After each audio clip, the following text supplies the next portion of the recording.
సభ్యులందరికీ నేను ఒక్కడే గుర్తు చేస్తున్నా, దయచేసి మిత్రులారా మీరు ఈ భావజాలాన్ని గ్రామ గ్రామాన తీసుకొని పోవాలి.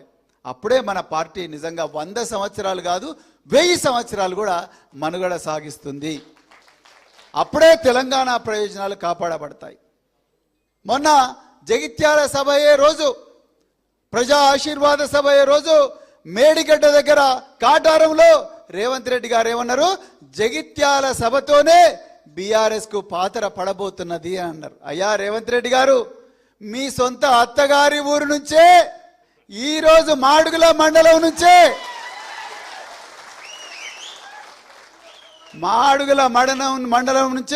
నీ పతనానికి పునాది పడ్డది.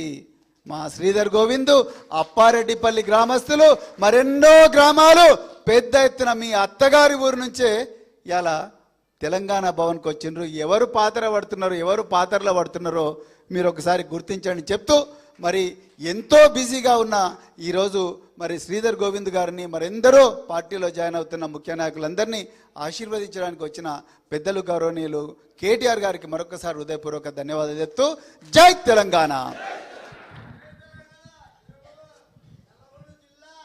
ప్రవీణ్ అన్నకు ధన్యవాదాలు. ఇప్పుడు మనం ఎదురు చూస్తున్నటువంటి మన నాయకుడు, మన వర్కింగ్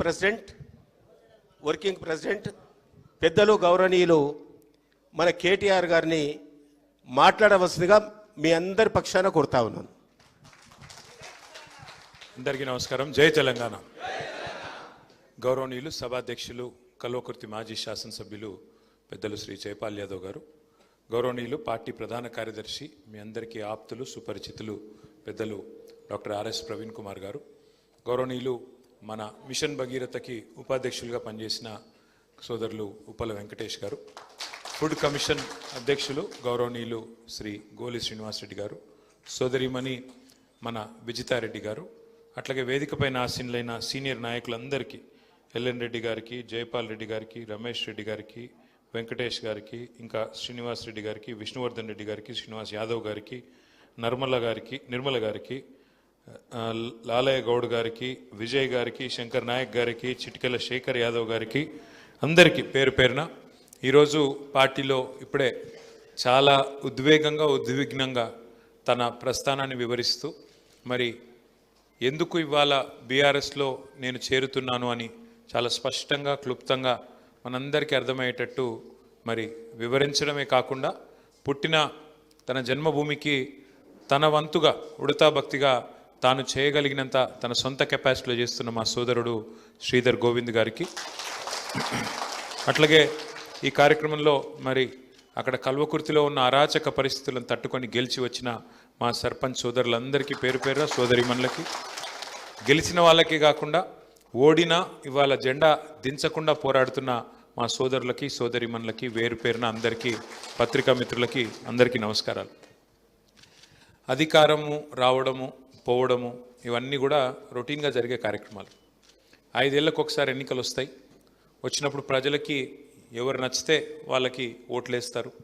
ఓట్లేసిన తర్వాత ఎవరికి మెజారిటీ స్థానాలు వస్తే వారు ప్రభుత్వాన్ని నిర్వహించే బాధ్యత వారు తీసుకుంటారు. ఇది ప్రజాస్వామ్యంలో 5 ఏళ్లకు ఒకసారి జరిగే తంతు. నాయకులు మారుతూ ఉంటారు, పార్టీలు మారుతూ ఉంటాయి, ప్రభుత్వాలు మారుతూ ఉంటాయి. కానీ ప్రజల స్థితిగతులు మారినాయా లేదా అని మాత్రం మనం విశ్లేషించుకోం. వాస్తవం ఏమంటే, ఇందాక శ్రీధర్ గోవింద్ గారు మాట్లాడుతున్నప్పుడు నేను కూడా ఆలోచిస్తూ ఉంటే, సోదరుడు తన ఆలోచన విధానం, తను ఆనాడు ఉద్యమ సమయంలో తన వంతుగా 1000 మైళ్ళ దూరంలో ఉన్నా, 1000 కిలోమీటర్ల దూరంలో ఉన్నా, నా వంతుకు నేను ఏం చేయాలని చెప్పి టీవీ ముందు జై తెలంగాణ అన్న పరిస్థితి, సోషల్ మీడియాలో తనకంటూ ఒక వాయిస్ అజ్ఞాతంగానే ఉంటూ తాను బయటపడకుండా, తన ఫోటో పెట్టుకోకుండా, పేరు పెట్టుకోకుండా తెలంగాణ బ్లాక్ వాయిస్ అని పేరు పెట్టి, మరి ఆ రోజు తను ఏ రకంగా ఉడతా భక్తిగా ఉద్యమానికి సాయం చేసిండు ఇవన్నీ చెప్తా ఉంటే నేను మనసులో అనుకుంటా ఉన్నా, ఇట్లా ఎంతోమంది అజ్ఞాత సూర్యుల వల్లే కదా, ఇట్లా ఎంతో వేలాది మంది, లక్షలాది మంది. ఇప్పుడు శ్రీధర్ గోవింద్ గారు చెప్తుంటే నాకు చాలా గొప్పగా అనిపించింది. సోదరుడు రాములు గారి గురించి చెప్పినారు. ఎక్కడున్నాడు ఆయన? రాములు, పల్లెపు రాముల, పల్లేటి రాములు గారు. తాను పెద్ద డబ్బులున్నోడు కాదు. తనకు సొంతంగా వేల రూపాయలు లేకపోవచ్చు, లక్షల రూపాయలు లేకపోవచ్చు, కోట్ల రూపాయలు లేకపోవచ్చు. కానీ తెలంగాణ అనే సిద్ధాంతం మీద, నాయకుడి మీద, కేసీఆర్ గారి మీద ఆయనకున్న భక్తి వల్ల, ఆయనకున్న ఆరాధన వల్ల ఇవాళ ఆ గ్రామంలో జెండా కట్టి ఆ జెండా దించకుండా మరి బ్రహ్మాండంగా పోరాటం చేస్తున్న నాయకుడు. తమ్ముడు మహేష్కి కూడా మరి సొంతంగా పెద్ద ఆస్తిపాస్తులేం లేకపోవచ్చు. కానీ తనకు తోచిన విధంగా కేసీఆర్ గారి వాయిస్ని కానీ, పార్టీని కానీ, తెలంగాణ బాగును కోరుకునే వ్యక్తిగా సోషల్ మీడియాలో తన పాత్ర తాను పోషిస్తూ ఉన్నాడు. ఇట్లా ఒక్కొక్కరుగా లెక్క పెట్టుకుంటూ పోతే కొన్ని లక్షల మంది గుండెలు, ఆర్ఎస్పీ గారు చెప్పినట్టు కొన్ని లక్షల గుండెలు ఇవాళ కొట్టుకుంటూ ఉన్నాయి. ఈ రాష్ట్రం బాగుండాలి, మా ప్రజలు బాగుండాలి, అధికారంలో ఎవరుంటే ఏమి కానీ మా వాళ్ళు బాగుండాలి, మా చెరువు బాగుండాలి, మా ఊరు బాగుండాలి, మా పరిస్థితి బాగుండాలి, మా రాష్ట్రం దేశంలో నెంబర్ 1 కావాలి, ఈ ఆరాటంతో కొట్లాడుతున్న వాళ్ళు ఉన్నారు. ఇవాళ మనం కూడా అధికారం ఏమి కొత్త కాదు. 25 ఏళ్ళు నిన్నగాక మొన్న మన పార్టీకి నిండినాయి. ఏప్రిల్ 27 నాడు 25 ఏళ్ళు నిండి 26వ ఏట పార్టీ అడుగుపెట్టింది. ఈ భారతదేశ చరిత్రలో మీరు చూసినట్టయితే వేళ్ల మీద లెక్క పెట్టవచ్చు ఎన్ని పార్టీలు 25 ఏళ్ల పైచిలుకు మనగలిగిన పార్టీలు, బతకగలిగిన పార్టీలు, బట్టగట్టగిన పార్టీలు ఎన్ని అంటే ఏళ్ల మీద లెక్క పెట్టచ్చు. అదే మన తెలుగు రాష్ట్రాలు చూస్తే ఇదివరకు ఉమ్మడి ఆంధ్రప్రదేశ్, ఇప్పుడు తెలంగాణ ఆంధ్రప్రదేశ్ చూస్తే 2 పార్టీలు కదా. 25 ఏళ్ల పైగా నిలబడ్డ పార్టీలు 2 కదా. 43 ఏళ్ల కింద పుట్టిన తెలుగుదేశం పార్టీ, 83 పుట్టిన తెలుగుదేశం పార్టీ ఒకటి, రెండవది 2001లో పుట్టిన టీఆర్ఎస్ పార్టీ, ఈరోజు బీఆర్ఎస్ పార్టీ రెండవది. అంటే ఇక్కడ ఆలోచించాల్సిన విషయం ఏంటి అంటే అధికారం ఉన్నదా లేదా అన్నది ముఖ్యం కాదు. ప్రజల తరపున వాయిస్ వినిపించే శక్తి ఉందా లేదా, ప్రజల తరపున పోరాడే శక్తి ఉందా లేదా, ప్రజల తరపున పోరాడే నాయకత్వ పటిమ ఉందా లేదా, అది ముఖ్యం. సరే, అధికారం ఆ ప్రాసెస్లో అప్పుడప్పుడు వస్తుంది, రాకపోతే రాదు. దాని గురించి ఏదో ఫికర్ అయిపోయి రేపు ఏమైపోతుందో, మనం అధికారంలో రాకపోతే కొంపలు అంటుకుపోతాయేమో, ఏవి కాదు. భూమి అట్లున్నది ఇట్లేం కాదు, ఆకాశం అట్లున్న ఇరిగి కింద పడదు, ఎవరు ముఖ్యమంత్రి ఉన్నా ఉండకపోయినా ఏం ఆగదు. కానీ ప్రజలు ఆలోచించుకోవాలి. ఎన్నికలు రాగానే కన్ఫ్యూజ్ కావద్దు. కేసీఆర్ గారు చిల్కకు చెప్పినాడు ప్రతి సభలో. మీ కల్వకుర్తికి కూడా వచ్చి చాలా సావధానంగా ఓపికగా చెప్పినారు కేసీఆర్ గారు. అమ్మ, తొందరపడకండి, గందరగోళ పడకండి, ఆగం కాకండి. అదంటారు చూడండి, ఈయనగాచి నక్కల పాలు చేసినట్టు చేయకండి. తొందరపడి గందరగోళంలో ఓటేస్తే, తప్పుడు పార్టీని తప్పుడు వ్యక్తులను ఎంచుకుంటే ఆగమైపోతుంది అని చెప్పిండు. కానీ మీరు కల్వకుర్తిలో వినలేదు. ఉమ్మడి పాలమూరు జిల్లాలో 14 స్థానాలుంటే 2 స్థానాల్లో మాత్రమే బీఆర్ఎస్ గెలిచింది, మిగతా 12లో కాంగ్రెస్ పార్టీ గెలిచింది. పాలమూరు బిడ్డను, పాలమూరు గోసదీరుస్తా, పాలమూరు దశ మారుస్తా అని చెప్పి గెలిచిన రేవంత్ రెడ్డి గారు ఇవాళ ముఖ్యమంత్రిగా ఉన్నారు. 2.5 ఏళ్ళు అయిపోయింది, 3 బడ్జెట్లు ప్రవేశపెట్టినారు. ఒక్కసారి దయచేసి గుండె మీద చేసుకొని పాలమూరు బిడ్డలు ఆలోచించాలని నేను విజ్ఞప్తి చేస్తా ఉన్నాను. ఇది మా అధికారం కోసమో మా కోటేయమని చెప్పట్లేదు, నేను మాకేదో కావాలని చెప్పట్లేదు. అధికారం ఏమీ కొత్త కాదు. 14 ఏళ్ళు ఉద్యమంలో ఉన్నాం, 10 ఏళ్ళు అధికారంలో ఉన్నాం, గత 2.5 ఏళ్ళు ప్రతిపక్షంలో ఉన్నాం. మళ్ళీ గెలిస్తే అధికారం వస్తుంది, కొత్త ఏం కాదు అది. కానీ దయచేసి పాలమూరు బిడ్డలు ఆలోచన చేయాలి. 2.5 ఏళ్ల కాంగ్రెస్ ప్రభుత్వం, రేవంత్ రెడ్డి గారి ప్రభుత్వం పాలమూరుకి ఏమన్నా మంచి చేసిందా, చెడు చేసిందా మీరు ఆలోచన చేయండి. 10 ఏళ్ల కేసీఆర్ గారి ప్రభుత్వం పాలమూరుకు మంచి చేసిందా, చెడు చేసిందా, అది కూడా బేరీజ్ వేసుకోండి. ఇవాళ ముఖ్యమంత్రి మీ జిల్లా బిడ్డ, కానీ మీ జిల్లాకి ఏమైనా లాభం జరిగిందా, మీ కల్వకుర్తికి ఏమైనా జరిగిందా, మీ మాడుగులకు ఏమైనా జరిగిందా, మీ అప్పారెడ్డిపల్లికి ఏమైనా జరిగిందా, ఆలోచన చేసుకోండి. ఎందుకంటే కేసీఆర్ గారు ఆయన ఒక ప్రాంతానికి సంబంధించిన నాయకుడు కాదు, ఒక జిల్లాకు సంబంధించిన నాయకుడు కాదు, ఒక నియోజకవర్గానికి సంబంధించిన నాయకుడు కాదు. తాను ప్రాణాన్ని ఫనంగా పెట్టి కేసీఆర్ సచ్చుడో తెలంగాణ వచ్చుడో అని చెప్పి జిద్దు మీద కొట్లాడి తెలంగాణ తెచ్చిన నాయకుడు. అన్ని రాష్ట్రాలకు ముఖ్యమంత్రులు ఉంటారు, కానీ మన రాష్ట్రానికి రాష్ట్రాన్ని తెచ్చిన నాయకుడే ముఖ్యమంత్రి అయిండు, మొదటిసారి, రెండోసారి. అందుకే ఏం జరిగింది, కేసీఆర్ గారు ఒక కల్వకుర్తికి ఇది చేయాలా, లేకపోతే ఒక గజ్వేల్కి అది చేయాలని చూడలేదు.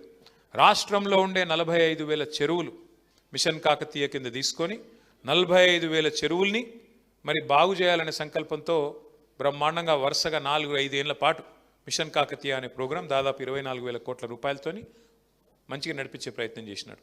ఎందుకంటే చెరువు బాగుంటే ఊరు బాగుంటుంది, చెరువు బాగుంటే రైతు బాగుంటాడు, రైతు చుట్టూ అలుముకున్న వ్యవస్థ బాగుంటుంది, గ్రామీణ ఆర్థిక వ్యవస్థ బాగుంటే గ్రామం బాగుంటుంది, కుల వృత్తులు బాగుంటే అన్నీ బాగుంటాయి.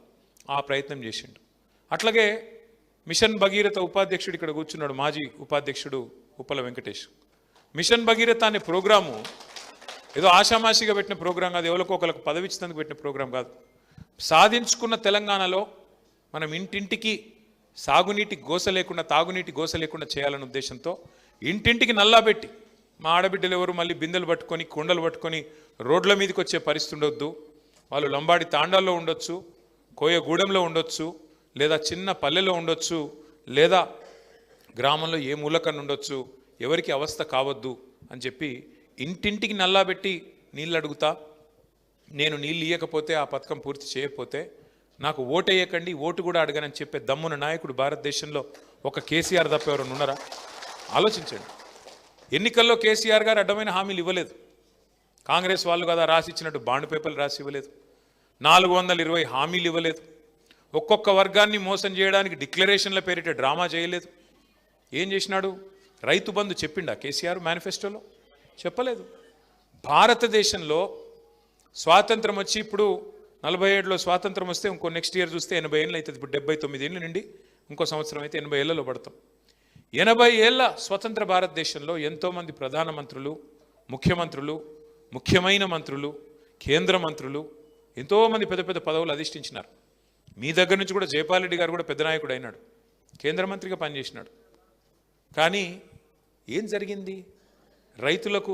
రైతుల గురించి స్పీచ్లు, రైతుల గురించి డైలాగులు, నోట్లోంచి ప్రేమలు కారిపోయినాయి తప్ప ఎన్నడన్నా కేసీఆర్ గారు చేసినట్టు నీకు ఎన్ని ఎకరాలు ఉన్నాయన్న దాంతో నిమిత్తం లేకుండా, నీకు 2 ఎకరాలు ఉంటే 2టికి, 10 ఎకరాలు ఉంటే 10టికి, ఎంత ఉంటే గంతకు రైతు బంధు అనే ప్రోగ్రాం పెట్టి 70 లక్షల మంది రైతుల ఖాతాల్లో 11 విడతలుగా 73,000 కోట్లు వేసిన నాయకుడు ఒక్కడన్నా ఉన్నాడా భారతదేశంలో? విచిత్రమైందంటే మన వాళ్ళు కూడా ఆ రోజు మీరు దండం పెట్టే అవసరం లేకుండా, దరఖాస్తు పెట్టే అవసరం లేకుండా, మేనిఫెస్టోలో హామీ ఇవ్వకుండా, డిక్లరేషన్లని మోసం చేయకుండా, ఏ రకమైన వ్యవహారం చేయకుండా, మీకు కడుపులో చల్లగదలకుండా మరి 11 సార్లు రైతు బంద్ వేస్తే అది అర్థం కాలేదు దాని విలువ మనకి. ఎందుకంటే అందుకే పెద్దలు చెప్తారు, అడగందే అమ్మాయినా పెట్టదు అని. కేసీఆర్ గారు అడగకుండానే పెట్టిండు. పెడితే దాని విలువ అర్థం కాలే. ఏమనుకున్నారు? ఎవడుంటే ఏంలే, రైతు బంధు అవుతుందా? కేసీఆర్ ఏమన్నా ఇంట్లోకి వెళ్ళి ఇస్తున్నాడా? ఇట్లా మాటలు చాలామంది పుల్ల విరుపు మాటలు మాట్లాడిన ఊళ్ళల్లో. మరి ఇదివరకు ఉన్నాడు ఎవడన్నా ఇంట్లోకి వెళ్ళి ఇచ్చిండా? ఇంటెనక పొలం అమ్మి ఇచ్చిండా? లేదుగా. కానీ కేసీఆర్ ఇచ్చిన దాన్ని కూడా అపహాస్యం చేస్తూ ఇక అలా మళ్ళా కోడిగుడ్డు మీద ఈకలు వీకుడు. అగో జైపాల్ యాదవ్కి ఎంత తక్కువైంది, ఆయనకు 60 ఎకరాలు ఉంది, గాయనకి ఎందుకు ఇస్తున్నావు రైతు బంధు? అరే నీకు వస్తుంది కదా అన్న అంటే లే గాయనకి ఎందుకు ఇస్తున్నావు, పెద్ద ఆయనకి ఎందుకు ఇస్తున్నావు అని అట్లా కొండిపెట్టుడు. ఇవన్నీ జరిగినాయి. మొత్తానికి కల్వకుర్తిలా కాంగ్రెస్ ఆయనని గెలిపించిండ్రు, మన వాళ్ళని ఒడగొట్టిర్రు. మరి ఇవాళ ఏమైంది? రైతు బంధు పడుతుందా? 2 సార్లు ఎగ్గొట్టిండా లేదా? మరి ఎవరున్నా నడుస్తుంది ఏమి కాదనుకుంటే ఆఖరికి యూరియా బస్తాలు దొరుకుతున్నాయా? మొక్కలు కొంటుండా, శనగలు కొంటుండా, వరి కొంటుండా, బోనస్ అన్నాడు బోనస్ పడుతుందా? ఏం జరుగుతుంది మరి? యూరియా దొరకదు, కరెంటు రాదు, రైతు బంధు పడదు, కొనుగోలు కేంద్రాలు తెరవరు, తెరిస్తే మళ్ళీ అందులో రైస్ మిల్లులు అలాట్మెంట్ చేయరు, ధాన్యం జోకరు, కొనుగోలు చేయరు, కొనుగోలు చేస్తే బోనస్ ఇవ్వాలి కాబట్టి ఆ పని చేయరు. అందుకే ఓటేసేటప్పుడు ఆగమైతే, ఓటేసేటప్పుడు అయ్యో ఎవడైతే ఏమిలే, జైపాల్ యాదవ్ మంచోడు కాదు, ఈయన మంచోడు కాదు, గాయన మంచోడు కాదు అని రాగాలు తీసి చాలామంది ఏమనుకున్నారు తెలుసా? కల్వకుర్తి తాలూకాలో పోతే జైపాల్ యాదవ్ పోతాడు కానీ కేసీఆర్ ఉంటాడు కదా అనుకున్నారు. అంతేనా? అనుకుర్రా? ఎట్లా ఉంటాడా నాకు అర్థం కాదు. జైపాల్ యాదవ్ పోతే ఆయన ఎట్లుంటాడు మరి? ఒక్కొక్కరు అట్లే అనుకుంటాడు. కల్వకుర్తిలో అట్లే అనుకుర్రు, పక్కన నాగర్ కర్నూలులో అట్లే అనుకుర్రు, అవతల అచ్చంపేటోడు అట్లే అనుకున్నాడు, ఇవతల జడ్చర్లోడు అట్లే అనుకున్నాడు. ఏమైంది దాంతోనా? ఎవరిదొకరు మాట్లాడుకోకుండా మీరు ఆయనతో గుద్దేసినారు, చూస్తే కేసీఆర్ గారే పోయినారు. కాబట్టి ఒక్కసారి ఓటేసేటప్పుడు మనం గుర్తుపెట్టుకోవాల్సిన లాజిక్ ఏమంటే, అక్కడ ఎమ్మెల్యేలు గెలవకపోతే కేసీఆర్ గారు సీఎం ఎట్లయితారు? కారు కదా. అందుకే కేసీఆర్ గారు ఏదైనా నిర్ణయం తీసుకున్నాడు అంటే మన గురించి ఆలోచించే తీసుకుని ఉంటాడు. మనకు రైతు బంధు ఇచ్చేటప్పుడు ఎట్లయితే ఆలోచించి మనం అడగకుండానే తీసుకున్నాడో, జైపాల్ యాదవ్ను పంపించినట్టే కూడా ఏదో ఆలోచించే తీసుకుని ఉంటాడు. ఆయన ఇంకొక ఏదో ఆలోచన ఉండింటుంది, ఒక బలహీన వర్గాల నాయకుని నిలబెట్టినాడు అని ఆలోచించి మనం ఓట్లు వేసి ఉండాలి. కానీ వేయలేదు, సరే పోయింది, అయిపోయింది అది. కానీ అట్లని చెప్పేసి ప్రభుత్వంలో ఏం తప్పులు జరగలేదు అని నేను అనను. ఇంతకుముందు శ్రీధర్ గోవింద్ ఒక మంచి మాట అన్నాడు. ఏమన్నాడు? అన్న మీరు పైన పిలుపునిస్తున్నారు కానీ అన్ని కిందికి రావడం లేదు, ఏదో మొక్కుబడిగా జరుగుతున్నాయి కొన్ని కార్యక్రమాలు అని. రెండో మాట ఏమన్నాడు? ఎవరైనా స్థానిక సమస్యల విషయంలో చొరవగా ముందుకు పోదాం, నేను అప్పారెడ్డిపల్లిలో మా చెరువు కబ్జా అవుతుందని నేను కొట్లాడినట్టు స్థానికంగా కొట్లాడతలేరు, క్రియాశీలంగా లేరు అని. కానీ శ్రీధర్ ఏమవుతుందంటే, ఏ మనిషి కూడా 24 గంటలు యాక్టివ్ ఉండలేడు తమ్ముడు. ఏ మనిషి కూడా, ఏ కార్యకర్త కూడా, ఎందుకంటే ఆయన ఇప్పుడు మా తమ్ముడు రాములు ఉన్నాడు ఫర్ ఎగ్జాంపుల్, పిల్లల్ని పోషించాలి, మరి వాళ్ళ బువ్వ చూసుకోవాలి, చదువులు చూసుకోవాలి, సంసారం చూసుకోవాలి, మీదికెళ్ళి ఈ పని కూడా చేయాలి, అంతేనా? కాబట్టి 24 గంటలు ఒకటే పని చేయమంటే చేయరాదు. రెండోది స్థానిక సమస్యలు. ఓడిపోయాక మనిషి అంటోనికి ఎవరికైనా నీరసం వస్తుంది. మళ్ళీ మనకేం మామూలు దెబ్బలు తగిలినాయి. గత 2.5 సంవత్సరాల్లో ఓడిపోయినాం. 23 డిసెంబర్లో వెంటనే కేసీఆర్ గారికి, మన నాయకుడికి, ఆయనకు పెద్ద గాయమైంది. రెండోసారి హిప్ ఫ్రాక్చర్ అయింది. అదో పెద్ద 4 నెలల అవస్థ. ఆ తర్వాత మధ్యలో మీకు తెలుసు 10 మంది ఎమ్మెల్యేలు వెళ్ళిపోయినారు. 10 మంది ఎమ్మెల్యేలను తీసుకొని పోయినారు కాంగ్రెస్ వాళ్ళు, రేవంత్ రెడ్డి గారు. ఇంకోవైపు పార్లమెంట్లో ఆర్ఎస్ ప్రవీణ్ లాంటి నాయకుడిని పెట్టినా నాగర్ కర్నూల్లో మనం గెలవలేకపోయినాం. అంటే ఒక విచిత్రమైన పరిస్థితి. ఇవన్నీ చూసినాక దెబ్బ మీద దెబ్బ తగిలినప్పుడు నిరుత్సాహం మనిషికి వస్తుంది. అది కేసీఆర్కైనా వస్తుంది, కింది స్థాయిలో గ్రామ స్థాయిలో ఉండే మా రాములన్నకైనా వస్తుంది. రాకుండా ఎట్లుంటుంది? మరి స్థానిక సమస్యల మీద కొట్టాడాలంటే ఏమనిపిస్తుంది శ్రీధర్ అంటే, అరే నువ్వు కత్తెమో వానికిచ్చినావు, యుద్ధం నన్ను చేయమంటున్నావు, ఇది ఎక్కడి కథ అనిపిస్తుందా అనిపించదా? మరి గెలిపించిన కాశిరెడ్డి నారాయణ రెడ్డి ఏం చేస్తుండు? రెండవ స్థానంలో వచ్చిన ఆచార్య ఏం చేస్తాడు? ఇటు కేంద్ర ప్రభుత్వం అటు రాష్ట్ర ప్రభుత్వం ఉంది కదా, మరి మీరు కూడా మమ్మల్ని వద్దనుకుంటారు కదా, కొన్ని రోజులు కానీతి సూతాంతి అని మనకు కూడా అనిపించాలి కదా తమ్మి. సూతాంతి మరి కొత్తగా అధికారం వచ్చింది కదా వాళ్ళకు, మనం ఎందుకు ఆతృత పడ్డట్టు, కంగారు పడ్డట్టు, మనమేదో వాళ్ళకు అధికారం వస్తే మనం జీర్ణించుకోలేకపోతున్నట్టు, ఆగమాగమైపోతున్నట్టు మనం ఎందుకు ఉండాలి? తెలిసి రానీతి ప్రజలకు కూడా మాకు కూడా అనిపించింది. తప్పేముంది అందులో? నిజంగా కూడా రైతు బంధు మంచిగా పడుతుంటే అర్థం కాలే. రైతు బంధు మంచిగా పడుతుంటే ఏమనుకున్నారు? ఎవడుంటే ఏమిటి అనుకున్నారు. భూముల ధరలు కల్వకుర్తిలో ఇదివరకు ఎట్లున్నాయి, ఇప్పుడు ఎట్లున్నాయి? చల్లబడ్డదా కొద్దిగా? ఎవడుంటే ఏంలే అనుకున్నారా? గివే మరి నేను చెప్పేది. ఉత్తగానే పెరిగాయి. ఇప్పుడు భూముల ధరలు అంటే నేనేదో రియల్ ఎస్టేట్ దంద గురించి చెప్తలేను. భూమి ఇప్పుడు శ్రీధర్ ఉన్నాడు ఫర్ ఎగ్జాంపుల్, శ్రీధర్కి ఒక 5 ఎకరాల పొలం ఉందనుకో. ఒక ఎగ్జాంపుల్ నేను చెప్తున్నా, శ్రీధర్ ఏమనుకో. ఎటుంటుందంటే 5 ఎకరాల పొలం ఉంటే కేసీఆర్ రాకముందు 2014లో 5 ఎకరాలకు మొత్తం కలిపి ఎకరానికి 20 లక్షలు ఉండేది, మొత్తం ₹1 కోటి. కానీ కేసీఆర్ వచ్చినాక ఆ ₹1 కోటి విలువ 5 కోట్లు అయిందా? అంటే ఏమవుతుంది? సంపద పెరిగినాక మనిషిలో ధీమా పెరుగుతుంది. ఏమనిపిస్తుంది? ఆ కోవిడ్ వచ్చింది, కరోనాను గిరోనా వచ్చింది, ఆ ముఖం మొత్తం దేశ ప్రపంచం అంతా గతర వచ్చినట్టు వచ్చి అందరూ మూతికి బట్టలు కట్టుకొని తిరిగే పరిస్థితి, ఎవడు ఇంట్లోకి వెళ్ళి బయటికి వెళ్ళిన పరిస్థితి వచ్చింది. అప్పుడు ఏమనిపిస్తుంది మనిషికి? ఎక్కడో దగ్గర ఆలోచన వస్తుంది కదా, అయ్యో నేను పోతే ఎట్లారా, డామ్మ నేను చచ్చిపోయినా అనుకో, నా పిల్లల పరిస్థితి ఏంది, మా తల్లిదండ్రుల పరిస్థితి ఏంది, వాళ్ళని ఎవడు చూసుకుంటాడు, ఏమవుతుంది? ఇది ఉంటుందా లేదా ప్రతి మనిషికి ఆలోచన? నాకేమన్నా అయితే ఎట్లా? ఎవడన్నా మన దగ్గరోడు ఎవడన్నా పోయింది అనుకో చిన్న వయసులో, మనకు కూడా కొడుతుంది ఎక్కడో గుండెలో, అయ్యో మరి మనకేమన్నా అయితే మన పిల్లల పరిస్థితి ఏంది, మన పిల్లల పరిస్థితి ఏంది, మన తల్లిదండ్రుల పరిస్థితి ఏంది, మా మిగతా వాళ్ళ పరిస్థితి ఏంది, డిపెండెన్స్ ఉంటుంది. 5 కోట్ల విలువ ఉంటేనేమో ఒక ధీమా ఉంటుంది, అరే నాకేమన్నా అయినా నా 2 ఎకరాలు అమ్ముకొని మా వాళ్ళు ఏదో తిరిగి బతుకుతారు అనిపిస్తుంది. అదే మళ్ళీ డామన్ పడ్డదనుకో, మళ్ళీ 5 కోట్లు వచ్చి మళ్ళీ ₹1 కోటి పడ్డదనుకో, ఏమనిపిస్తుంది? నీ ఆస్తి, నీ విలువ, నీ సంపద నీ కన్న ముంగట హారతి కర్పూరం లెక్క కరిగిపోతుంటే బాధ అనిపిస్తుందా అనిపించదా? హైదరాబాద్లో చాలామంది చిరుద్యోగులు ఉంటారు, చిన్న ఉద్యోగాలు చేసుకుంటారు, ప్లాట్లు కొనుక్కుంటారు, భవిష్యత్తులో వనుకొస్తుంది నా పిల్లలకి అని చెప్పి అక్కడ మీ అమన్గల్ కాడ, మీ కల్వకుర్తి కాడ, మీ మాడుగుల కాడ ఈడికెళ్ళి వచ్చి అడుగుంటారు. 200 గజాలు 300 గజాలు ప్లాట్లు, దానికి పెద్ద మార్కెటింగ్ ఉంటుంది, నడుస్తూ ఉంటుంది. మీ ఈడ గుసునలలో కూడా చాలామంది ఉంటారన్న నాకు ఎరికే. మీ కల్వకుర్తిలో నడిచేదే గద్దంతా మాకు తెలుసు. ఎందుకు చెప్తున్నా అంటే అట్లా బతికేటోళ్ళు, మార్కెటింగ్ చేసుకుంటోళ్ళు ఉంటారు, కొనుక్కుంటోళ్ళు ఉంటారు. ఇలా వాళ్ళ ఆస్తి విలువ ఏందండి? కష్టపడి 10 లక్షలు పెట్టి 200 గజాలు ప్లాట్ కొంటే నీ కళ్ళ ముంగటనే తగ్గిపోయి 7 లక్షలు 6 లక్షలు. ఎలక్షన్లకు ముందు కేసీఆర్ ఉన్నప్పుడేమో ఎకరానికి నువ్వు ₹1 కోటి అడిగితే ఇయ్యపోతివి. ఇలా అడిగేటోళ్ళు లేకపోయా. ఎట్లా అనిపిస్తుంది? బిడ్డ పెళ్లి చేయాలన్నా, వ్యాపారం చేయాలన్నా, ఒక కొత్త పెట్టుబడి పెట్టాలన్నా, ఏమిటికి ఏం లేకపోతే, పైసలు మార్కెట్లో లేకపోతే, నీ ఆస్తి విలువ హారతి కర్పూరం లెక్క కరిగిపోతుంటే ప్రభుత్వం అంటే కోపం వస్తుందా రాదా? ఈ అమ్మాయి దరిద్రుడు వచ్చినాక ఏమి రాబోయే ఇట్లయిపోయింది అనే ఫీలింగ్ వస్తుందా రాదా? ఇలా అది జరుగుతున్నది, తెలంగాణ వ్యాప్తంగా చర్చ జరుగుతుంది. నేనేదో మా రేవంత్ రెడ్డి గారి మీద నాకేం గెట్టు పంచాయతీ లేదు, నాకు ఆయనకేం వ్యక్తిగతమైన పంచాయతీ ఏం లేదు. బాధ ఎక్కడ అనిపిస్తుంది అంటే, తమ్ముడు అన్నాడు ఇందాక మాట్లాడుతూ, తెలంగాణ సరిగా నడవట్లేదు, మనం అనుకున్న పద్ధతుల్లో నడవట్లేదు. ఎందుకు నడవట్లేదు అంటే, మోసం చేసి అధికారంలోకి వచ్చినారు.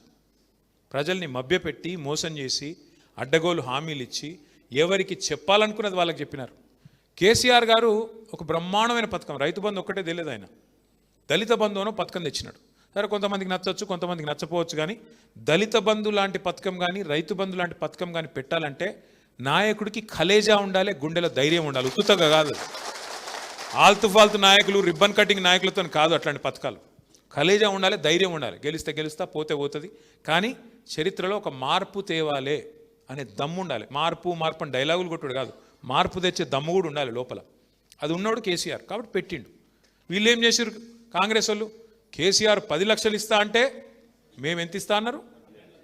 ఇస్తా అన్నారా? ఎవరికన్నా ఒక్కనికన్నా 12 పైసలు పడ్డాయా ఈ రాష్ట్రంలో? ఇంకేం చెప్పారు? కేసీఆర్ పైసలు ఇండ్లకి ఇస్తలేడు, ఎస్సీ ఎస్టీలకు మేము 6 లక్షలు ఇస్తామని చెప్పారు. ఇందిరమ్మ ఇండ్లకు ఒక్క ఎస్సీ సోదరుడికి కానీ ఒక్క ఎస్టీ సోదరికి కానీ రాష్ట్రంలో 6 లక్షలు వచ్చినాయి ఎవరికన్నా? ఇంకేం చెప్పినారు? 10వ తరగతి పాస్ అయితే 10,000 ఇస్తాం, 12వ తరగతి పాస్ అయితే 25,000 ఇస్తాం, డిగ్రీ పాస్ అయితే 1,00,000 ఇస్తాం, పీజీ పాస్ అయితే 5 లక్షలు ఇస్తాం. ఒక్కలకు చూపెడతావా? అవి వదిలిపెట్టు, కొత్తగా ఇచ్చేటి ఇడిచిపెట్టు. ఉన్నది ఫీజు రీయింబర్స్మెంట్, ఫీజులు కట్టే కార్యక్రమం ఉంది కదా, ఫీజు రీయింబర్స్మెంట్ రాజశేఖర రెడ్డి గారు పెట్టినారు. మంచి పథకం అని మనం కొనసాగించినాం. ఇలా కాంగ్రెస్ వాళ్ళు ఫీజులు ఇవ్వకపోతే, కాలేజీలు సర్టిఫికెట్లు ఇవ్వకపోతే ఒక తల్లి తండ్రి హైకోర్టుకు పోయినారు. అయ్యా వీళ్ళు డబ్బులు కట్టట్లేదు. హైకోర్టు ఏం తీర్పిచ్చింది ఎరికైనా? వాడు ప్రభుత్వం వాడు బేకారు ఉన్నాడు, వాడు ఇస్తలేడు కదా పైసలు, మీరు కాలేజీలలో తల్లిదండ్రుల దగ్గరనే వసూలు చేసుకోపోండి అని చెప్పినాడు. మరి ఎందుకు ఇక ప్రభుత్వం ఇంతకంటే సిగ్గుచేటు ఉంటుందా? ఒక ప్రభుత్వము తల్లి తండ్రిగా 1000 గురుకుల పాఠశాలలు పెట్టి ఒక్కొక్క విద్యార్థి మీద 6.5 లక్షల విద్యార్థుల మీద, ఒకరు కాదు ఇద్దరు కాదు, 6.5 లక్షల విద్యార్థుల మీద ఒక్కొక్కరి మీద 1,20,000 రూపాయలు ఖర్చు పెట్టి చదివిపించిన కేసీఆర్ ప్రభుత్వం ఎక్కడ? ఆ ఫీజులు కట్టకుండా సావగొడుతున్న రేవంత్ రెడ్డి ప్రభుత్వం ఎక్కడ?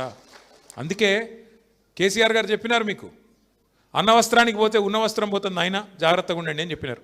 ఇన్లే మనం మా సోదరుడు ఒక ఆయన కల్వకుర్తిలో నేను సర్వేకి పంపించిన, ఇది నువ్వు వినాలి జయపాలన్న. ఫోన్ తర్వాత చూద్దు తీయ దిక్కుమాలిన సోషల్ మీడియా. ఒక ఆయన కల్వకుర్తిలో కేసీఆర్ గారు మీటింగ్ అవుతున్నది, మనోని సర్వే సోదరుడిని పంపించిన నేను. ఇట్లా ఏమున్నది కల్వకుర్తిలో 3 తెలుసుకొని రాపో, గెలుస్తున్నామా ఏమవుతుంది. పోయి వచ్చి మీటింగ్ అయిపోయాక నాకు ఫోన్ చేసినాడు, సార్ కల్వకుర్తి ఓడిపోతుంది సార్ అన్నాడు. ఏమైంది ఎందుకు అన్న? కింద ఒక 5-6 రైతులు ఉండే సార్, వాళ్ళ దగ్గర పోయి మాట్లాడితే కేసీఆర్ ప్రభుత్వం ఎట్లుందా అంటే బాగానే ఉన్నది అన్నారు. మరి ఏంది గెలుస్తుండా జైపాల్ యాదవ్ లేదా అంటే లేదు అన్నారు.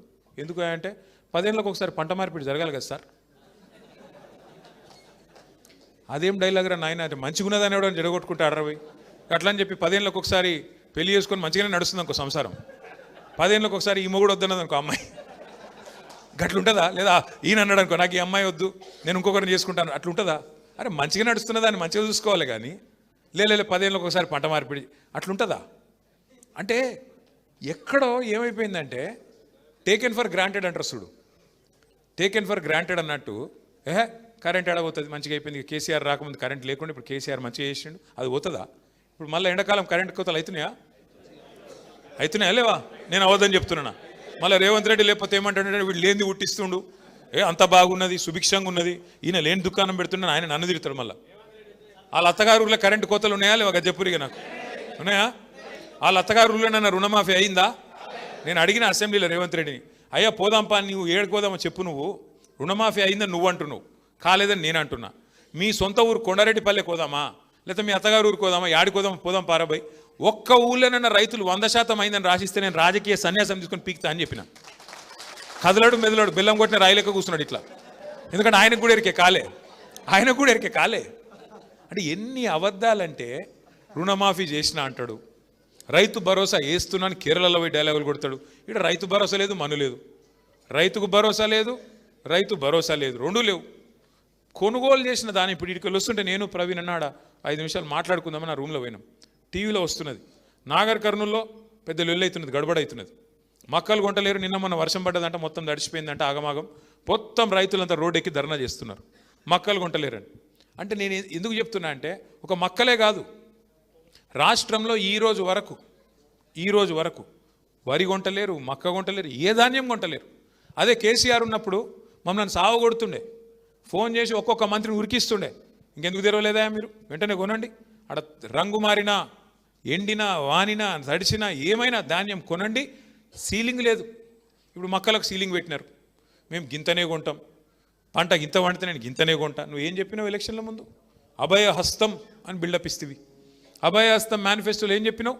ప్రతి పంటకు బోనస్ ఇస్తా అని చెప్తేవి. ఇవాళ ఏమైంది మరి? 500 బోనస్ వచ్చింది ఎవరికన్నా? మొదలు వడ్లకు అన్నారు, తర్వాత లేదు సన్న బియ్యానికి అన్నాడు, దొడ్డు బియ్యం కాదు సన్న బియ్యం అన్నాడు, దానికి లేదు దీనికి లేదు. అంటే ఎన్ని రకాల మోసం అంటే అన్ని మళ్ళీ ఏదో అర్రాస్ పాట లెక్క చెప్పిండు. అత్తకు 4000 పెన్షన్లు, కోడలకు 2,500. జర్రాగు నేను ఆడ మొత్తుకొని వీడ మొత్తుకుంటే ఎవరికి అర్థం కాదు. అత్తకు 4,000, కోడలకు 2,500, పిల్లలకు స్కూటీలు, కేసీఆర్ 1,00,000 ఇస్తున్నాడు, నేను తులం బంగారం ఇస్తా. అంటే ఇక అర్రాస్ పాట లెక్కనే పాడి, అసలు ఊర్లల్లో వాడతారు చూడు పాటలు, అట్లా వాడి ఆయన 2 ఇస్తే నేను 4 ఇస్తా. మరి ఏమో 2,500. ఇంకా ఇప్పుడు అడిగినా మనకు ఏమంటున్నాడు, కొత్త డైలాగ్ నేర్చుకున్నాడు రేవంత్ రెడ్డి. మన ఆదిలాబాద్లో మాట్లాడుతున్నాడు ముఖ్యమంత్రి, నోట్లకి వెళ్ళి రాకూడదు ఆ మాట. ఏమంటాడు? ఎంత కండలు తిరిగిన వస్తాదైనా 3 నెలలనే పిల్లలు పుట్టిస్తాడా? ఇది ముఖ్యమంత్రి నోట్లకి వెళ్ళి వచ్చిన మాట.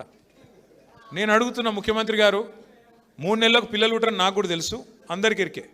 9 నెలలకు పుడతారు, కానీ 30 నెలలకు కూడా పుట్టకపోతే నేనేమనాలా మరి? ఏమనాలా చెప్పు మరి, ఆయన భాషలనే చెప్దాం. 30 నెలలకు కూడా పిల్లలు పుట్టలేదు కదా, ఒక పథకం అమలు అవుతలేదు కదా, నేనేమనాలి మరి? ఏమనంటే బాధపడతారు మళ్ళా. కానీ నువ్వే చెప్తే ఎవడు చెప్పమన్నాడు నిన్ను? 3 నెలలనే ఇది చేస్తా, అది చేస్తా, పొడి చేస్తా అడిగిరు. పాపం విలేకరులు మర్యాదగా అడిగిరు, వాళ్ళ మర్యాద కాపాడుకున్నారు విలేకరులు. ఎలక్షన్ల ముందనే అడిగిరు, ఏమన్నారు? ఏమయ్యా రేవంత్ రెడ్డి, మరి మొత్తం శాంతాడంతా చెప్తున్నావు కథ, పైసలాడునేవా? పిండి కొద్ది రొట్టె కదా, పిండి ఎంతుంటే రొట్టెలు గన్ని అవుతాయి, నువ్వు ఇష్టం ఉన్నట్టు నరుకుతున్నావు, మరి అడ్డం పొడువు, యాడికెళ్ళి తెస్తావు పైసలు, ఏడికెళ్ళి ఇస్తావు ఇవన్నీ అంటే, మాకు అన్ని ఎరికే. ఇంకొక డైలాగ్ కొట్టిన ఆయన, మీకు యాదకుందో లేదో, రుణమాఫీ చేయాలంటే 40,000 కోట్లు ఒక్క సంవత్సరం కడుపు కట్టుకుంటే అయిపోయాన్నాడు. మరి ఇప్పుడు కడుపు కట్టుకుంటూ అయితలేదా? బెల్టులు దొరుకుతలేవా కట్టుకోనికే? ఏమైతుంది రాష్ట్రంలో? ఒక్క వర్గం చెప్పండి, నువ్వు మోసం చేయకుండా, నీ చేతిలో మోసపోకుండా ఉన్న ఒక వర్గం చెప్పు. మా ఆడపిల్లల్ని మోసం చేస్తేవి, 2,500 అంటివి, తులం బంగారం అంటివి. ఇప్పుడేమో కొత్త డైలాగ్ నేర్చుకున్నాడు, అందరినీ కోటీశ్వరులు చేస్తారంట. 1,000,000 మంది ఆడోళ్లను కోటీశ్వరులు చేస్తా. 1,000,000 మంది మహిళలు కోటీశ్వరులు అయితే ఎన్ని కోట్లు అయితే ఒక రాష్ట్రంలో? 1,000,000 కోట్లు. నేను అసెంబ్లీలో అడిగిన, రేవంత్ రెడ్డి గారు బడ్జెట్ సమావేశాలు ఇవి, బడ్జెట్ అంటేనే లెక్కలు కదా, మరి 1,000,000 మంది కోటీశ్వరులు అంటే ఆ 1,000,000 కోట్లలో ఎన్ని సున్నాలు ఉంటాయో జర చెప్పురా భయ్ అని అడిగిన. ఆయనకి ఎరుకుంటే నా చెప్పేది, ఉత్తగానే ఏది పడుతుంది నోట్లోకి వెళ్ళి మాట్లాడచ్చు, జనంను ఏదో ఒకటి చెప్పి బనాయించవచ్చు, మళ్ళీ ఓట్లు వేయించుకోవచ్చు, పోవచ్చు. ఇలా రేవంత్ రెడ్డి ఏమనుకుంటున్నా ఎరికేనా? నేను ప్రజలందరినీ నేను ఆగం చేసేసిన, ఇక నమ్మిచ్చేసిన, కేసీఆర్ అప్పులపాలు చేసేసిండని నమ్మిచ్చేసిన, మొత్తం ఎక్కిచ్చేసిన నెత్తిలా.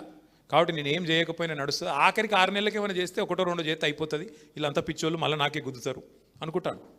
చెప్తున్నాడు ఆయన దగ్గరున్న వాళ్ళకు. ఆఖరి 6 నెలలు ఏదో 2-3 ఇద్దాం తీబాయి, ఇప్పటి నుంచి ఎందుకు? మొదటి 3 నెలల్లో చేస్తా అన్న పనులంట ఆఖరి 6 నెలలకు చేస్తాడంట. మనం అందరం పిచ్చోళ్ళమంట, మళ్ళీ ఆయనకే గుద్దుతామంట. ఇది ఆయన నెత్తి నిండా ఉన్న ఆలోచన. ఏమనుకుంటున్నాడు ఆయన? ఇప్పుడు భూములు అమ్ముకోవాలా, వాళ్ళ అన్నదమ్ములు మొత్తం ఇరుసుకపడ్డారు ఇక మొత్తం హైదరాబాద్ చుట్టూతా. తిరుపతి రెడ్డి ఒక దిక్కు, కొండల రెడ్డి ఒక దిక్కు, తొండల రెడ్డి ఇంకో దిక్కు. అంటే ఆయన పేరు తొండల రెడ్డి. ఆయన మాట్లాడితే ఇంక గట్టిగా అడిగినాం అనుకో, ఏమైనా రేవంత్ రెడ్డి రుణమాఫీ కాలేదు అంటే నీ లాగుల తొండలు విడిచిపెడతారు. ఏమైనా రేవంత్ రెడ్డి మహిళలకు 2,500 రూపాయలు ఇస్తలేమంటే నీ గుడ్లు వీకి గోటీలాడతా. ఏమైనా రేవంత్ రెడ్డికి ఆ స్కూటీలు ఆడవా అంటే నీ పేగులు తీసి మెడలేసుకుంటా. ఇక ఏది కాదురాబాయి అంటే కేసీఆర్ అప్పులపాలు చేసిపోయింది, ఇక్కడ లంక బిందెలు లేవు, నేనేం చేయాలి? మరి నువ్వెందుకున్నావు? ఇక మరి కేసీఆర్ గారు అప్పు చేసిండు, ఎస్ బరాబర్ చేసిండు. ఏం చేసిండు కేసీఆర్ అప్పు చేసి? 46,000 చెరువులు బాగు చేసిండు కేసీఆర్ గారు అప్పు చేసి. ఎస్ కేసీఆర్ అప్పు చేసిండు. 1000 గురుకుల పాఠశాలలు పెట్టిండు, ప్రవీణ్ అన్న లాంటి మంచి ఆఫీసర్ని పెట్టి 6.5 లక్షల మంది పిల్లగాళ్ళను చదివించిండు. ఎస్, కేసీఆర్ అప్పు చేసిండు. మీ పాలమూరు రంగారెడ్డి ప్రాజెక్టులో 90% పనులు 14 లక్షల ఎకరాలకు నీళ్ళు ఇచ్చే 90% పనులు పూర్తి చేసిండు కేసీఆర్.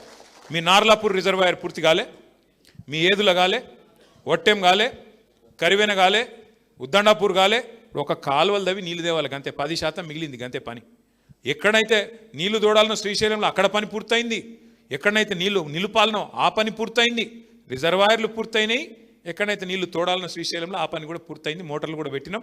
మొదటి పంపు ఆన్ కూడా చేసిండు కేసీఆర్, నీళ్లు చూపెట్టిండు. మీకు ఉన్న పెండింగ్ ప్రాజెక్టులు పూర్తి చేసిండు. మీ జిల్లాలో 8 లక్షల ఎకరాలకు నీళ్ళు ఇచ్చిండు. ఇంకొక 14 లక్షల ఎకరాలకు నీళ్ళు ఇయనికే 90% పూర్తి చేసిండు కేసీఆర్ గారు. దగ్గర 35,000 కోట్లు ఖర్చు పెట్టి అప్పు చేసిండు. పాలమూరు ప్రాజెక్టు 90% పూర్తి చేసిండు. నువ్వు 2.5 ఏళ్ళ మరి మీ మామగారి పేరు పెట్టుకున్నావు. పాలమూరు రంగారెడ్డి ఎత్తిపోతల పథకానికి మామగారి పేరు పెట్టిండు. మహేంద్రనాథ్ పేరు పెడితే బాగుండపోవు.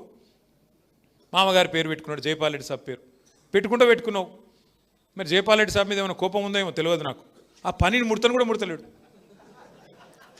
అది పూర్తి చేయవస్తలేదా? 2.5 ఏళ్ళు అయితే 90% అయిపోయింది. 10% అంటే ఏనుగు పోయింది, తోక చిక్కింది. అది తోకను గుజని కూడా అవుతలేదు నీకు 2.5 ఏళ్ళ. ఏం పాలమూరు బిడ్డవు మరి నువ్వు? పాలమూరు బిడ్డ అంటే ఆయన ఉద్దేశం చూడండి మీరు. 90% పని పూర్తి అయిపోయి 6 నెలల్లో మిగతా అది పూర్తి చేయొచ్చు. అది పూర్తి అయితే ఏమవుతుంది? కేసీఆర్ చేసిండంటారు. ఆ రిజర్వాయర్లని కేసీఆర్ ఉన్నప్పుడే కట్టిండంటారు. ఆయన ఏమనుకుంటున్నాడు? మనం ఆఖరికి చేయాలి. ఆఖరికి చేస్తే మా పాలమూరులోకి మళ్ళీ పోయి నేను చెప్తా, కల్వకుర్తి పోయి నేనే చేసిన మొత్తం కేసీఆర్ ఇడిచిపెట్టిపోయింది అని చెప్తా. నమ్ముతారు. కనబడతలేదా అందరికీ? కరివెన కనబడతలేదా? వట్టెం కనబడతలేదా? ఉద్దండాపూర్ కనబడతలేదా? ఏదుల కనబడతలేదా? రిజర్వాయర్లని పూర్తయిన విషయం తెలియదా? తెలుసు. శ్రీధర్ లాంటి వాళ్ళని నేను కోరుతా ఉన్నా, ఈ వాస్తవాలు మనం చెప్పాలి ప్రజలకి. ఈ వాస్తవాలు మనము గ్రామానికి తీసుకొని పోవాలి. అట్లాగే ఇవాళ మీరు ఆలోచన చేయండి, ఏ వర్గాన్ని మోసం చేయలేదు ఆయన? దళితులకు గిరిజనులకు ఏం చెప్పిండు? మీ కల్వకుర్తిలో గిరిజన సోదరులు ఉంటారు బాగా. కేసీఆర్ గారేమో మీకు తాండాలు పంచాయతీలు చేసిండు. మీ రిజర్వేషన్ 6% నుంచి 10% చేసిండు. బ్రహ్మాండంగా పోడు భూములకు పట్టాలు ఇచ్చిండు. 4.5 లక్షల ఎకరాలకు పట్టాలు ఇచ్చిండు కేసీఆర్. గిరిజనులకు మంచి చేసే ప్రయత్నం చేసిండు. ఈయనేమన్నాడు? నేను గిరిజన బంధు పెడతా. ఒక్కొక్క సంవత్సరం సమ్మక్క సారక్క గిరిజనాభివృద్ధి పథకం కింద ఒక్కొక్క తాండకు 25 లక్షల రూపాయలు ఇస్తా అన్నాడు. మా సర్పంచులు ఉన్నారు ఇక్కడ. ఒక్క తాండకన్నా 25 పైసలు వచ్చినాయా తమ్మి ఆ పథకం కింద? పెట్టిండా? 3 బడ్జెట్లు ఒడిచిపోయినాయి. అంటే 60% టైం అడిచిపోయింది. ఇంకో 2 ఉన్నాయి. ఆ 2 ఆఖరిది ఎలక్షన్ బడ్జెటే కదా. ఎలక్షన్ బడ్జెట్లో ఏముంటుంది? సగం టైమే ఉంటావు నువ్వు అలా. అది లెక్క కూడా రాదు. అట్లా గిరిజనులను మోసం చేసిండు. గిరిజన బంధు పెడతా అన్నాడు కేసీఆర్. దళిత బంధు పెడితే నేను గిరిజన బంధు పెడతా అన్నాడు. ఇంకొక మాట చెప్పిండు ఎస్సీ ఎస్టీలకు. ఇప్పుడే ప్రవీణ్ యాద్ చేస్తున్నాడు. ఏమన్నాడు ఎరికేనా? కేసీఆర్ 6% నుంచి 10% రిజర్వేషన్లు పెంచిండు కదా, నేను దళితులది 16 నుంచి 18% పెంచుతా, గిరిజనులది 10% నుంచి 12 పెంచుతా. పెంచడమే కాదు, మీకు ప్రభుత్వ కాంట్రాక్టులలో, ప్రభుత్వ వర్కులలో, కాంట్రాక్టులలో మీకు ఎస్సీ ఎస్టీలకు 30% ఇస్తా అని చెప్పిండు. ఏది ఆ కాంట్రాక్టులు? 30% కాదు, 30 పైసలు నువ్వు ఎక్కడ నన్ను ఇచ్చినట్టు చూపెడితే నేను ఏ శిక్ష కట్ట ఆ శిక్షకు సిద్ధం. 30 పైసలు ఈ 3 ఏళ్ళల్లో, 2.5 ఏళ్ళల్లో. అట్లాగే బీసీలకు చెప్పిండు 42% ప్రభుత్వ కాంట్రాక్టులలో బీసీలకే ఇస్తా అని చెప్పిండు. అంటే ఎస్సీ ఎస్టీ బీసీ కలిపితే 72% వాటా. రూపాయి ఖర్చు పెడితే 72 పైసలు మీకే ఇస్తా అని చెప్పిండు. ఒక్క ఎస్సీ ఎస్టీ బీసీ కాంట్రాక్టర్ చూపెడతావా నాకు రాష్ట్రంలో నువ్వు ఇచ్చింది ఈ కోటా కింద? ఏమనంటే రిజర్వేషన్ ఏమో కేంద్ర ప్రభుత్వం ఆపింది అంటావు. ఇదైతే నీ చేతుల్లోనే ఉంది కదా, ఎందుకు ఇస్తలేవు మరి? బీసీలకు 1,00,000 కోట్లు ఇస్తా అన్నాడు. సంవత్సరానికి 20,000 కోట్లు ఇస్తా, 5 ఏళ్లలో 1,00,000 కోట్లు నింపుతా, బీసీ సబ్ ప్లాన్ పెడతా అన్నాడు. అది నీ చేతుల్లోనే ఉంది కదా, ఎందుకు చేస్తలేవు? ఏది అడిగినా ఒకటే సొల్లు పురాణం. అప్పుల పాలైపోయింది రాష్ట్రం, దివాలా తీసింది. నేను ఒకటి అడుగుతా ఉన్నా, కేంద్ర ప్రభుత్వం ఆర్బీఐ చెప్పేది విందామా, లేకపోతే ఈ రేవంత్ రెడ్డి చెప్పేది విందామా? ఆలోచన చేయండి. రిజర్వ్ బ్యాంక్ ఆఫ్ ఇండియా చెప్పింది, పార్లమెంటు వేదికగా కేంద్ర ప్రభుత్వం చెప్పింది, తెలంగాణ వచ్చిన నాడు అప్పెంత, కేసీఆర్ దిగిపోయిన నాడు అప్పెంత అంటే, తెలంగాణ వచ్చిన నాడు కేసీఆర్ ముఖ్యమంత్రి అయినాడు, ఆయన ఈ రాష్ట్రం నెత్తి మీద ఉన్న అప్పు 72,000 కోట్లు. కేసీఆర్ గారు దిగిపోయిన నాడు ఈ రాష్ట్రం నెత్తి మీద ఉన్న అప్పు 3,52,000 కోట్లు. అంటే కేసీఆర్ ప్రభుత్వం చేసింది 2,80,000 కోట్ల అప్పు. మరి కేసీఆర్ ఏమేం చేసిండు?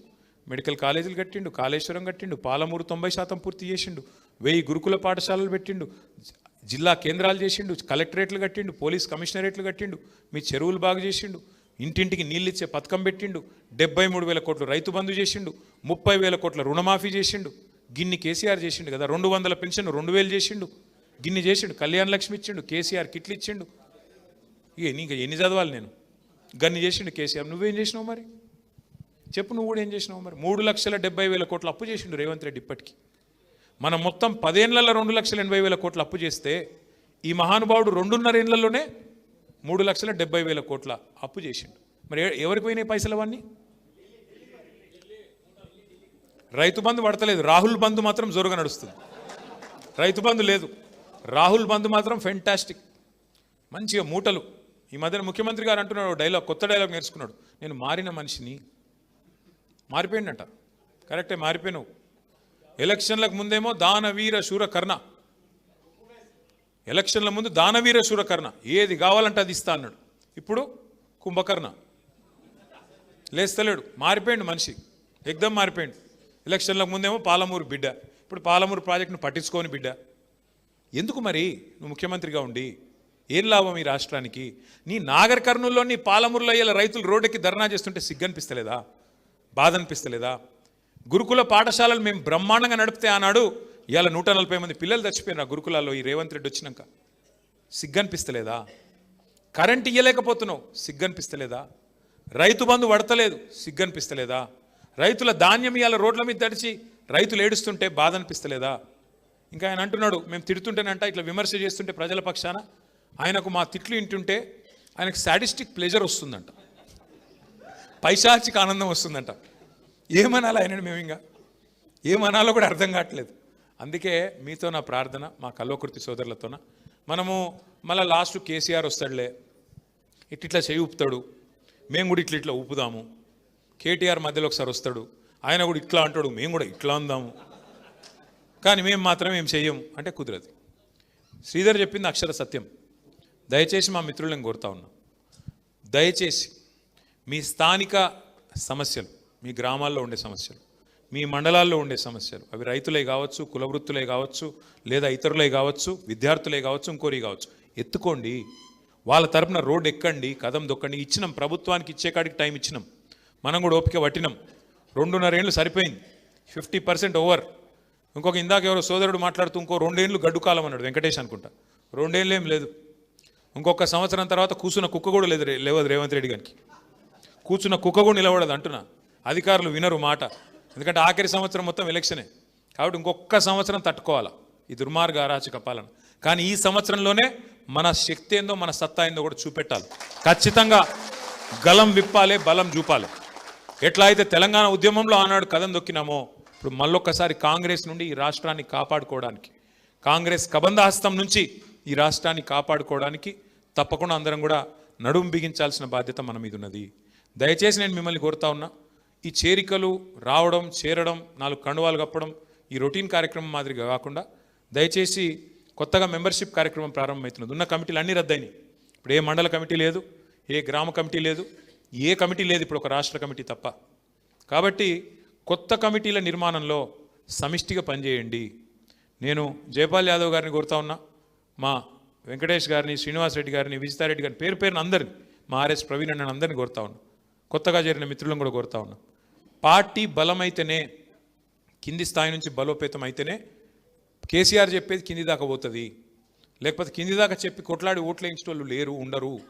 మీరు గట్టిగా పట్టించుకోకపోతే, ఇప్పటి నుంచి చదువుకొని రాకపోతే, ఇల్లు అనేది ఎప్పుడు చదువుకోవాలి?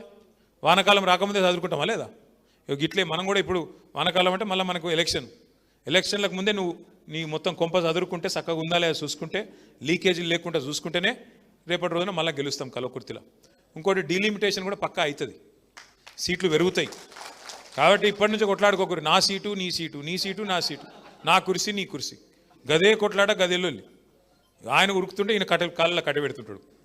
అమన్గల్ గెలిచి ఓడిపోయాను. ఇక ఎవరి పేరు నేను చెప్పగాని మన నాయకుల అనైక్యత వల్లనే ఓడిపోయాను. ఇక అందులో ఏం అనుమానం లేదు, సిగ్గుపడేదేం లేదు. ఎవడన్నా లేకపోతే మెజారిటీ సీట్లు గెలిచి మనం 8 గెలిస్తే 10 ఏళ్ళ, కాంగ్రెస్ వానికి 5 4 ఒక్కటే. కాంగ్రెస్ వాడు గడ్డపారలేక ఒక్కడే గెలిచిండు. వాడు బీజేపీ 4-5 వాడు గెలిచిండు 6 మరి మెజారిటీ మనం గెలిచి ఎట్లా పోతుందండి మున్సిపాలిటీ? మన వాళ్ళే ఉద్దేశపూర్వకంగానే పోగొట్టిరు. కానీ గలీజుంటే చెప్తే బాగుండదు. పక్కా జరిగింది, ఇది మోసం జరిగింది, మన వాళ్ళే చేసింది. నేను కోరేది ఏంటంటే, సరే ఒక మున్సిపాలిటీ ఆగవే మున్సిపాలిటీ ఒకటి పోతే పోయింది, వస్తే వచ్చింది, అది పెద్ద ముచ్చట కాదు. కానీ రేపు అసలు యుద్ధంలో మోసం ఇట్లే అయిందనుకో, అప్పుడు చేతులు గాలినాక ఆకులు పట్టుకోవడం కూడా లాభం ఉండదు. ఇప్పటి నుంచే దయచేసి కొద్దిగా గత అనుభవాల నుంచి, గత తప్పుల నుంచి పాఠం నేర్చుకుందాం. ఒకరికొకరు అండగా నిలబడదాం. ఒకరికి కష్టం వస్తే మరొకరం గట్టిగా అండగా నిలబడదాం. నేను ఒక మాట ఇందాక జయపాలని అని అడిగిన, ఆ తమ్ముడు రాములు గారు జర వేదిక మీదకి రావాలి. మా సోదరుడు మా మహేష్ గారు కూడా వారు కూడా వేదిక మీదకి రావాలి. వారిద్దరికి చిరు సత్కారం చేద్దాం. ఎందుకంటే ఇంత బ్రహ్మాండంగా పోరాటం చేస్తున్నందుకు పేరున మిగతా మిత్రులకు కూడా నమస్కారాలు ఎక్కడో అక్కడ కూర్చోండి, నమస్కారాలు తెలియజేస్తూ జై తెలంగాణ. ఇప్పుడు ముందుగా సోదరుడు రాములు గారికి శాలువా కప్పాల్సిందిగా మా డాక్టర్ ఆర్ఎస్ ప్రవీణ్ గారిని కొడతా ఉన్నాం. వారికి మహేష్ ఇట్రా.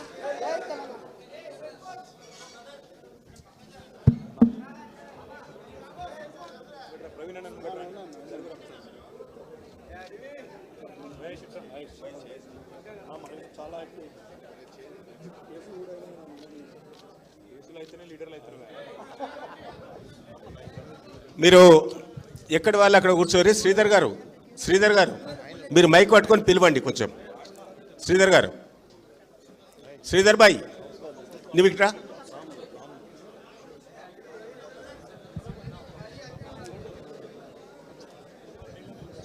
శ్రీధర్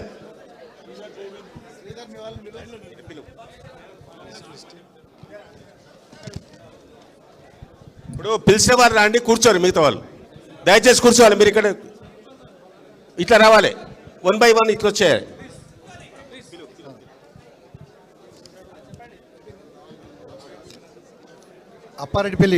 అప్పారెడ్డిపల్లి టీం రెడీగా ఉండాలి. అప్పారెడ్డిపల్లి వాళ్ళు అందరూ ముందుకు రండి.